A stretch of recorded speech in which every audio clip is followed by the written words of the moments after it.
gosh, my dog has been barking for the last solid 20 minutes. And there's just no point in even trying to get her to be quiet.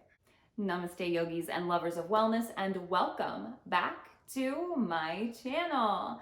Today we are talking about episode 4 of my yoga journey. This will be the final episode.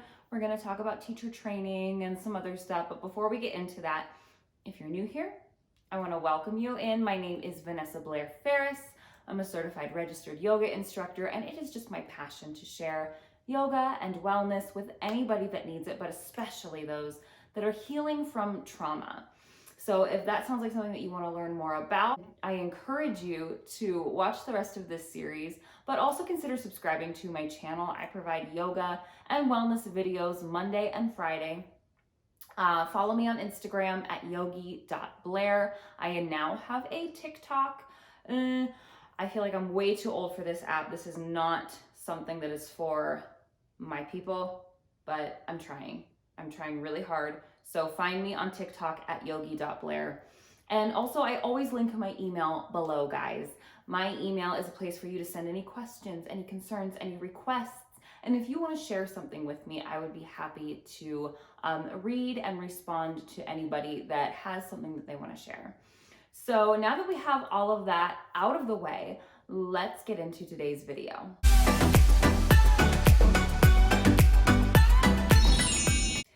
So today we are going to talk about what happened next in my journey. So I showed you what it is like in my day-to-day life now. That was episode 1.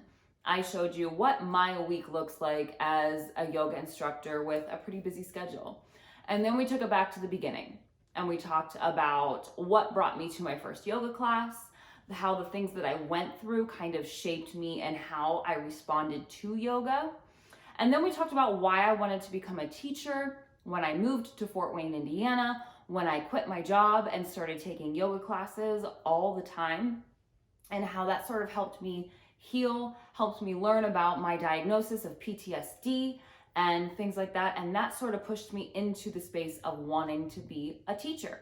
So now we're going to talk about this final little story here, which is me deciding to become a teacher. Well, what happens next? You start teacher training. You find a studio. Possibly the studio that you're already attending offers teacher training. And if you like the studio that you're attending, if you like how the instructors teach, and a lot of them have probably graduated from that teacher training, you're probably going to want to consider doing your teacher training there. You want to find a place where you click with the people, where you like their style of teaching, and if you like the studio, if you feel at home there, if all of those things match, that's kind of where you're going to want to start your teacher training. So a lot of people have questions when they want to start teacher training. How much did you practice before starting teacher training? How much does teacher training cost? Are there any materials that you have to get? And how long does it last? And what is it like? Teacher training for me cost about, let me think here. I want to say about $2,800. And it varies from place to place. Obviously, if you're in a different country, it's going to be different. Even if you're in a different state in the United States, it's going to be a little bit different. It just depends. A lot of places are willing to work with you. Some places will maybe even offer to let you work the front desk to kind of go towards your teacher training. Some places will be flexible and set up payment plans. And some places will be like, you need to pay it all up front and that's it, cut and dry. It just depends. Communicate with the people that are offering the program and make sure that you are comfortable with your payment plan before you start. Because a lot of times once you start, anything that you've given is non-refundable because those instructors still have done a lot of work to educate you up until the point of starting or up until the point where you decide to quit. I knew somebody that took teacher training and had maybe a month or 2 left in an 8-month program, and she quit. And unfortunately, you can't get all of your money back, and you might not even be able to get any of it back, because even if you've decided that you don't want or need the rest of that education or that certificate, those instructors have spent multiple hours with you. They've spent a lot of time grading your papers or reading your essays and going over everything, and they still deserve to be paid for what they've done. So that's that. Make sure that you're comfortable and make sure that it's something that you're ready to commit to. For me, this is what I wanted to be my career. I knew it, and there was nothing holding me back. And when I started, it was in August of 2018, and we finished our group of teacher trainers in March of 2019. I was pretty much done a couple months early. I just basically had to attend the classes with everybody else, and I had to teach a class or two, and that was it. I was done in December or January. So when you decide to start teacher training, there's the payment. There's your, make sure you have your payment plan, and there are textbooks that you're gonna need to get. I had so many people when I was telling them, oh yeah, I'm going through teacher training, they thought like that it was just a bunch of people sitting in the corner singing Kumbaya. And people were kind of like, oh, you have textbooks? Yes, you have textbooks. Actually, let me show you some of those textbooks because I still have them all. So in my lap is a stack of books that we were required to get for teacher training, as well as purchasing an online program for our anatomy courses. So altogether, the materials for the 200-hour teacher training that I took, I probably spent about $100 on textbooks. You can get everything on Amazon. Make sure that what you get is exactly what you need. I was supposed to get the Yoga Sutras of Patanjali, and I ended up getting this little baby one, not realizing that it was like the pocket version and it wasn't what I was supposed to have. It worked and I got through it, and I kind of just read over everybody else's shoulder. This one is nice to kind of just have, because you can grab it really quick and use it in a class to read a little snippet, but it doesn't have all of the footnotes and everything that everybody else's book had. So be mindful when you're purchasing things on Amazon that they're exactly what you need. So that was one. Yoga anatomy was another one. Yes, there is a lot of anatomy and physiology involved in getting your teaching certificate. It is not just learning what the poses are called and learning a few cues. And then there was functional anatomy. This is the one that you need to buy an online course as well. And you basically, what we did was we did our anatomy online at home, and there was homework and there were tests that you had to take. They were little quizzes. They weren't that big of a deal. When I say they weren't that big of a deal, I mean you could take them again if you didn't pass them. It's not like you had to pass on the first try or you failed the class. So if you have test anxiety, don't worry. So there was that. And then there is teaching yoga, which has a lot of stuff about pranayama, and there's just a lot of good stuff in here. Teaching cues, teaching styles, the history of yoga, talking about there's a bunch of good stuff in here, a lot of good resources. I use these books to this day when I'm looking for a refresher in something, or I want to spice things up, or I feel like what I'm doing is getting a little boring. I always go back to these books, so you will get your use out of them. The Yamas and the Niyamas, such an important book, such an amazing part of your practice. If you know anything about yoga, you know that there are 8 limbs of yoga. It's not just yoga poses and that's it. There are 8 different limbs or branches to this tree that make up an amazing yoga practice. And the first 2 limbs are the yamas and the niyamas. These are basically ethical guidelines. They kind of remind me, like, not to be, blasphemous or anything to anybody that might be offended, but they remind me almost of like the 10 Commandments for those that follow the Bible, but just a little more like ethical things that, I don't know. If you read it, you understand what I'm trying to say, but it's a really great book, and it really does change how you view yourself, because you read what these things are and you're like, oh, non-possessiveness. Like, okay, I shouldn't be possessive of other people, or I shouldn't want material possessions. But then you dive in and you read more about it, and it really hits you how much you can relate to these things and use them in your daily life. So that's a great one. Light on Yoga, Iyengar. This was a great book. It has every single yoga pose in it, the benefits of the poses, your posture, and what muscles you should engage, what these poses can alleviate. It's very educational. I don't refer to this one as much, but I really feel like I should start now that I'm looking at it. It was a great book. And then I didn't have to purchase this one. That's everything I think that I had to buy for that class, as well as folders, notebooks. Oh, there was an anatomy coloring book as well, which I might have recycled because I'm never going to use it again. But there was a coloring book as well to kind of help you learn the anatomy and physiology of the body. A book that I purchased on my own, or I think my husband got me for Christmas one year, this is one that I love. I refer to this all the time too when I'm looking for new things. This is 2100 Asanas, and I love this book. You'll actually probably need this if you go in to do your 300 hour. I bought it because I knew eventually I'm gonna do my 300. And I love having this as a reference. So those are the books that you need. I probably spent about $100 on books, and I found them on Amazon. So then you get all your materials, get yourself a bag. You want to make sure that you have a decent yoga mat too. People think that you just, you go in and you just start doing teacher training and you do whatever, but there's a lot that you want to consider. And there's a lot that I took into consideration.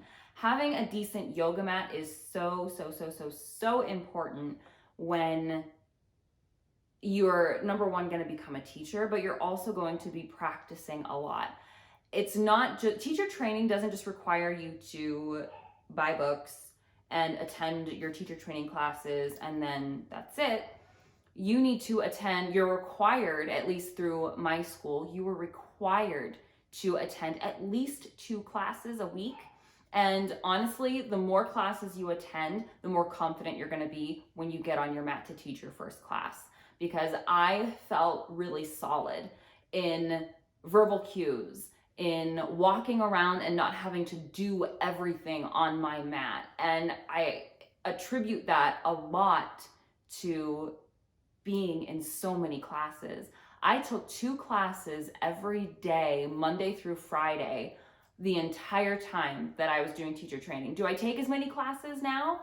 No, but I still attend at least 1 yoga class every week that is not taught by me or is not me doing yoga in this room alone. I love my at-home practice. I love being able to just flow and not have to listen to anybody, not have to be in a group of people, but I also love listening to somebody and being in a group of people and practicing. You get different things by practicing different ways. And if you stop practicing when you start teaching, your practice suffers and your teaching suffers. So it's important to continue to attend. You just may not have to attend as much. It's almost like continuing education for people that have gotten their degree or people that are licensed hairstylists. You're required to take a few classes here or there every so often to make sure that you are still solid in your practice. And it's the same with yoga. You should continue to take classes after you get your certificate so that you stay fresh. And it's just, we all know that we love the practice. You don't want to lose your practice just because you're so busy helping other people get their practice down. You want to continue to take care of yourself, and that's how you continue to fill your own cup, so to speak. So you want to have a good mat. You want to make sure that you've, got your stuff down. Make sure that you have some yoga attire that is comfortable to you. When I first started practicing, I had a Gaiam mat, which I'm not saying that if you have a Gaiam mat that you're trash, but it's not the best mat. And a lot of people I see have a similar mat to what I used to practice on, and they're like, man, I just can't get my down dog, or I just can't feel comfortable in a lot of poses. My hands slide all the time. That's because your mat is not great quality. If you get a mat that suits your needs, your hands aren't going to slide. You're not going to need a towel underneath your hands, and you're going to be able to do things easier in your practice. Same with clothes. You might not care when you start practicing yoga what you're wearing, but once you start getting into the point where you're going to be practicing all the time and you're eventually going to be teaching people this practice, you want to make sure that the clothing that you have to practice in and teach in is something that's not going to be a distraction to you. It should fit your body comfortably. The way that it moves on you shouldn't be a distraction. If you're wearing a baggy hoodie and when you're in down dog, your hood flops over your face or up over your head, that's a distraction. That's going to keep you from, when you're teaching, it's going to keep you from focusing on your students. And if you're practicing, it's just something that gets in the way. So I recommend getting a good set of clothing that is really easy to practice in and almost like you're not thinking about it. One of my favorites right now is Fabletics. My entire outfit today is Fabletics. I have ordered 4 times in the last month from Fabletics since opening my VIP account. I'm not saying that you should order that much. I am a little addicted. I need to dial it back a notch. But Fabletics is a great way to get a lot of yoga clothes for a great price. And I'm going to, in all of my videos from now on, I'm going to link my Fabletics link below. If you haven't shopped with them before, as long as you enter in your email address and sign up for your VIP account, you can get 2 pairs of leggings for $24. That's $12 a piece for these leggings that normally retail for $79.95. A lot of them do.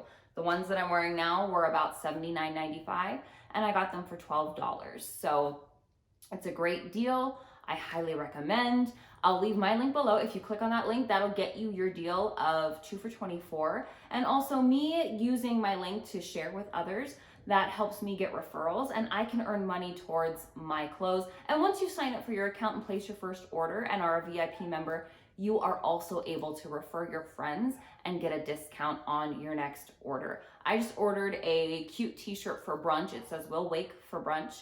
And it was $40 and I got it for free because I had a $40 credit from referring friends. So I'm not trying to spam you with that. I just want you to have that option. 2 for $24 is an amazing deal for these clothes. They always run sales and I definitely recommend, especially if you need to sort of revamp your teaching wardrobe because you want to look professional. You don't want to show up to teach a class in a stained t-shirt and ripped leggings. You want to look put together, even though that's not what it's about. You still want to have that element of professionalism. And I think that these clothes are a really great way to do that at a really great price.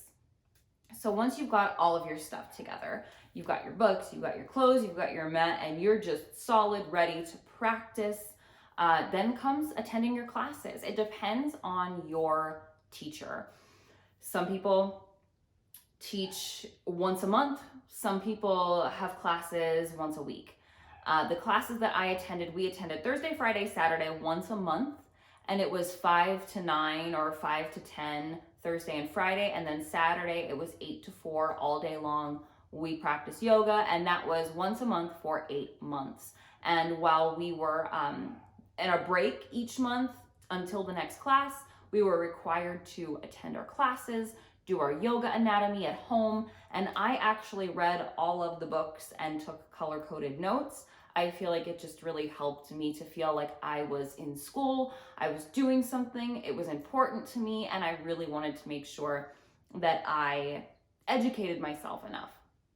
Another thing that I did in my free time when we weren't in classes was study about trauma sensitivity, which if you are somebody that wants to find a niche in yoga and you want to specialize in something one day, I recommend starting that studying as soon as possible. Do online seminars, do workshops, study, just Google and research on things that you want to learn more about.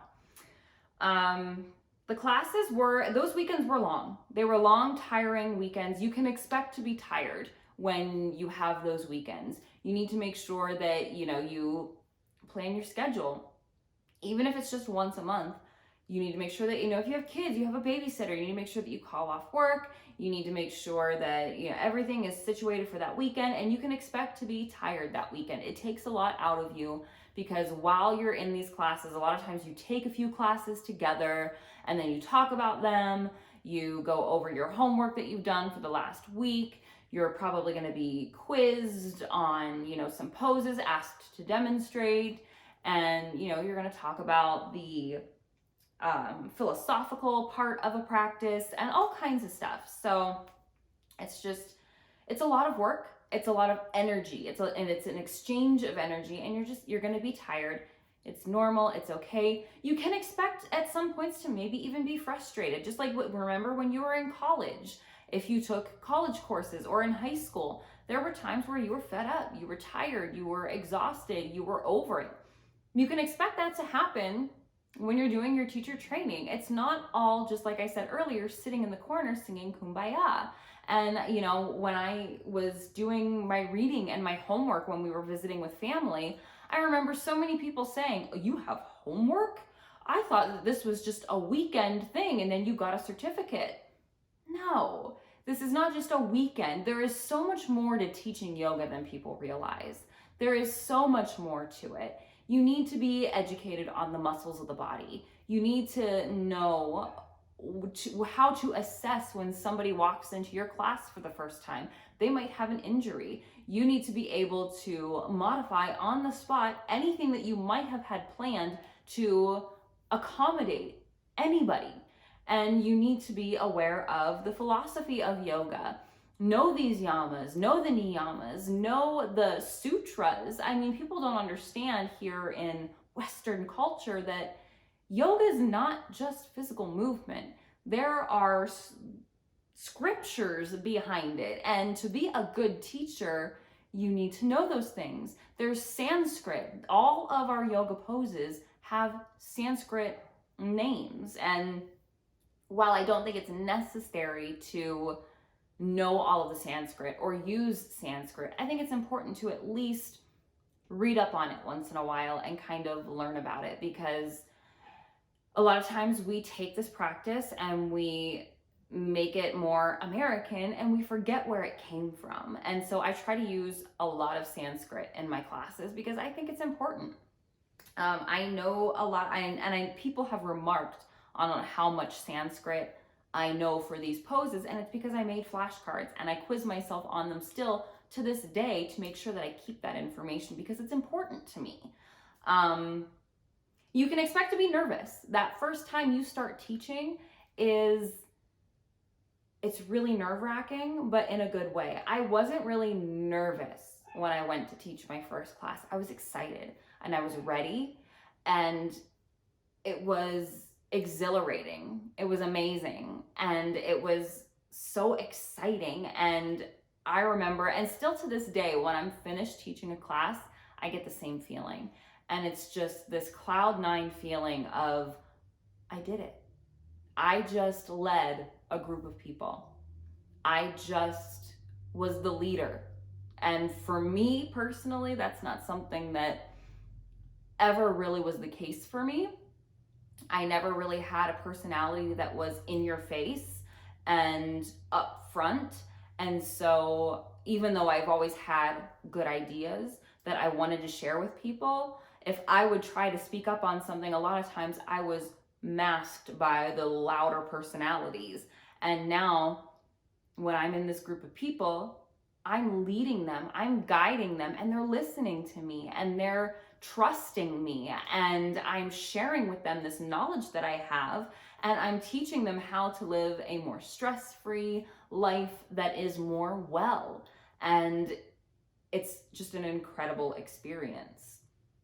And when you're done with teacher training, when you graduate, when you finish teaching your classes with the Yoga Alliance, you are required to teach 5 classes under your instructor before you're allowed to teach on your own. So once you finish those 5 classes, once you finish all of the requirements that your instructors have assigned for you, for us, we had to do a lot of essays. We took a final test, And once you do all of that, pass all of that, you get your certificate and you can start teaching. And it's weird at first when you start teaching because you're so used to your instructor being there or your instructors being there and having them to fall back on. In that first class, you're like, this is it. I'm in charge. And it's an odd feeling at first. You almost feel like you're not qualified. You might have that imposter syndrome where you feel like you're not qualified to do these things, but you are. And it's important to remember that. When you first start teaching, you might plan everything out. You might plan every pose. You might rehearse your sequences. You might rehearse what you're going to say. And that's fine. Eventually it goes away. And I honestly thought when people said that to me, I was like, there's no way that I'm ever not going to be able to plan my class out ahead of time. And I am. I don't plan my sequences anymore. A lot of times I still plan, something inspirational to say or a theme. And I do put together my own playlists most of the time. So there's still an element of planning involved that for me will never go away because I feel like I like having that polished class, that the songs go together and the music is something that people can enjoy as well as the sequencing.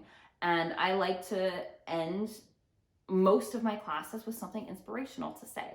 And for me, that's an important part of how I teach. For others, maybe not so much. And I still will sub a class for somebody on the spot and not have anything planned, and that's fine. It's just not how I prefer to teach all of my classes. I like to add a little bit of thought and effort into them. If you're somebody that likes to just fly by the seat of your pants, that is fine too. And as you continue teaching, the more and more you're able to do it. I remember the first time that I didn't plan out a class, and it was crazy. It was exhilarating. It was interesting because I'm a planner and I like to plan everything. And so knowing that I'm solid enough of a teacher to be able to do that was really rewarding. And yeah, when you first start out, you get nervous, you get excited, and you plan everything, and you worry about all this little stuff. And then as you continue to teach, a few months in or a year in, it's like you've been doing it your whole life. And it really does change. Your practice evolves, and your teaching style evolves. And people will start to learn your teaching style, and that's what brings them back to you. They could go to anybody for yoga. Everybody, everywhere. There's plenty of yoga studios. There's a reason that people keep coming back to you, and it's because what you offer is important. And it's important to remember that. Sometimes we get caught up in, oh, well, my classes aren't as busy, or I haven't seen this person in a while, they must not like my class, or so-and-so has more people coming to their classes than I do, or whatever. And it's important to remember that the reason that you get into teaching yoga is because you're there to help people. And even if you just have one person come up to you one time and say, I really enjoyed your class, it really helped me out today, that's what you're there for. And that's what's important. So that is my yoga journey. If you guys have any questions, please feel free to comment them below. Feel free to email them to me. Make sure that you're following me, Instagram, TikTok, subscribe here. Friday, we're gonna have a yoga video out at 12 noon. That's my time, Eastern Standard Time. And yeah, that is it for today, guys. I hope you all live happy, live free, live well. Namaste.